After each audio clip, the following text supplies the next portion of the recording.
θα φέρει, λέγει τώρα τον άλλο μήνα, από το πλήν, όλους τους περίσσιους να κάνει φέστιβελ στο Εκείοξο, στο Λέξικτον.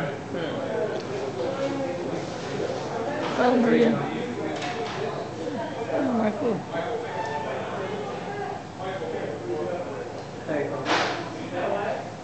Και μετά που πήγε εκεί, έφερε την Γιώργη, δεν ήρθες. Yeah, every year you come, but you didn't come this year. Μπορούσα να του πει, έλα Γιώργο, έλα σε πάρουμε μαζί, εμείς θα πάμε. You have a ride. Αυτοί δεν θέλουν, είναι επίκοπο, δεν θέλουν κανένα. Μαζί σήμερα είναι της Αγίας Ειρήνης Χριστοβαλάνδου. July 28, 2007. Για να το έχεις, μετά από λίγα χρόνια θα πεις τι γύρι ήτανε. That's right. Αυτό είναι πολύ ωραίο πράγμα.